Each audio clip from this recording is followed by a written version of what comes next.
निर्णयों के संबंध में आयोजित इस प्रेस कॉन्फ्रेंस में आप सबका स्वागत है। आज पहले एवं दूसरा एजेंडा अनुसूचित जाति एवं अनुसूचित जनजाति कल्याण विभाग का था। पहले एजेंडा में 25-26 से प्री मैट्रिक छात्रवृत्ति योजना की दर को संशोधित करते हुए कक्षा 1 से 4 तक 1200, कक्षा 5 से 6 तक 2400, 7 से 10 तक 3600 किया गया तथा छात्रावासी के लिए कक्षा 1 से 10 तक 6000 वार्षिक पुनर्निर्धारित किया गया। इसी के अनुरूप 529 करोड़ 64 लाख रुपये के व्यय की स्वीकृति दी गई। अनुसूचित जाति एवं अनुसूचित जनजाति कल्याण विभाग का दूसरा एजेंडा वित्तीय वर्ष 25-26 से केंद्र प्रायोजित अनुसूचित जाति एवं अनुसूचित जनजाति प्रवेशिकोत्तर छात्रवृत्ति योजना तथा राज्य स्कीम से संचालित मुख्यमंत्री अनुसूचित जाति एवं अनुसूचित जनजाति प्रवेशिकोत्तर छात्रवृत्ति योजना अंतर्गत अधिकतम वार्षिक सीमा के पुनर्निर्धारण हेतु पूर्व निर्गत संकल्प में संशोधन की स्वीकृति के संबंध में है। इसकी स्वीकृति दी गई।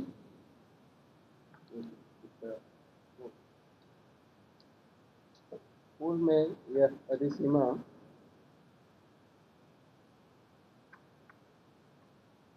1.5 लाख थी, इसको बढ़ा करके 3 लाख किया गया। आपदा प्रबंधन विभाग द्वारा तीसरे एजेंडा के अंतर्गत संशोधित बिहार आपदा जोखिम न्यूनीकरण roadmap, revise Bihar disaster risk reduction roadmap 2025-30 की स्वीकृति के संबंध में निर्णय लिया गया।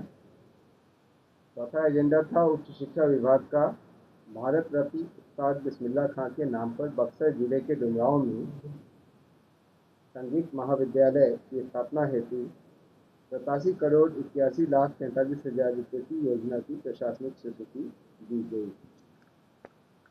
पूर्व में इसमें 14 करोड़ 52 लाख की योजना की स्वीकृति दी गई थी, जिसको रद्द किया गया। नई योजना में म्यूजियम और ऑडिटोरियम ये दोनों भी सम्मिलित किए गए हैं और इसके चारदीवारी को भी सम्मिलित किया गया।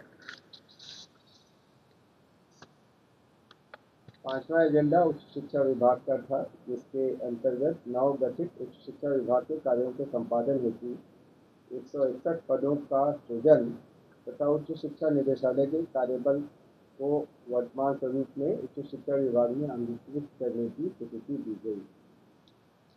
गृह विभाग का छठा एजेंडा था, जिसमें बिहार विशेष सशस्त्र बल BSAP-1 गोरखा वाहिनी की स्थापना के लिए नौबतपुर अंचल में 30 एकड़ भूमि के भू अर्जन हेतु 40 करोड़ 54 लाख 41 हजार 38 रुपये की स्वीकृति दी गई।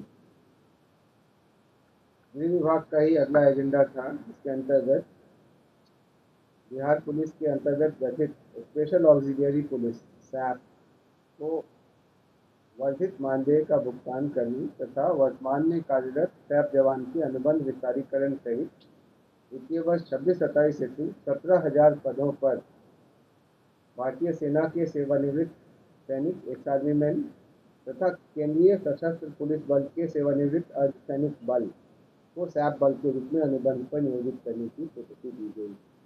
पूर्व में केवल एक्स-आर्मीमैन को ही इसमें रखा जाता था। इस बार ex-CAPF भी जो है एक पैरामिलिट्री जवान, उनको भी अनुबंध पर इसमें नियोजित किया जाएगा। पर्यावरण एवं जलवायु परिवर्तन विभाग का अगला एजेंडा था, जिसमें संजय गांधी जैविक उद्यान के अंतर्गत टॉय ट्रेन के परिचालन हेतु नामांकन के आधार पर दानापुर रेल मंडल को 5 करोड़ 81 लाख 73 हजार रुपये की स्वीकृति देते हुए उनके माध्यम से कार्य कराने की स्वीकृति दी गई। अगला एजेंडा पिछड़ा वर्ग एवं अति पिछड़ा वर्ग कल्याण विभाग का था।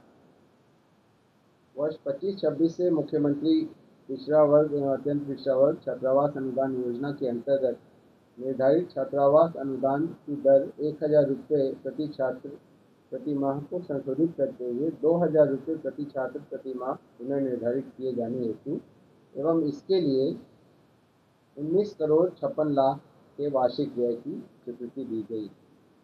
अगला एजेंडा भी पिछड़ा वर्ग एवं अति पिछड़ा वर्ग कल्याण विभाग का है। इसके अंतर्गत वर्ष 26-27 से राज्य स्कीम के तहत संचालित मुख्यमंत्री पिछड़ा वर्ग मेधावृत्ति योजना अंतर्गत पात्रता की शर्तों के तहत निर्धारित वार्षिक पारिवारिक आय अधिसीमा 1.5 लाख को बढ़ाकर 3 लाख किए जाने और इसके फलस्वरूप 117,98,40,000 की स्वीकृति दी गई। पिछड़ा वर्ग एवं अति पिछड़ा वर्ग कल्याण विभाग का अगला एजेंडा है, जिसमें वित्तीय वर्ष 25-26 से मुख्यमंत्री पिछड़ा वर्ग एवं अत्यंत पिछड़ा वर्ग प्री मैट्रिक छात्रवृत्ति योजना अंतर्गत निर्धारित वार्षिक छात्रवृत्ति दर को संशोधित करते हुए कक्षा 1 से 4 तक 1,200 रुपये वार्षिक, कक्षा 5 से 6 तक 2,400 रुपये वार्षिक, कक्षा 7 से 10 तक 3,600 रुपये वार्षिक, कक्षा 1 से 10 तक छात्रावासी को 6,000 रुपये वार्षिक पुनर्निर्धारित किए जाने हेतु एवं इसके फलस्वरूप 1,751,56,00,000 रुपये के वार्षिक व्यय की स्वीकृति दी गई।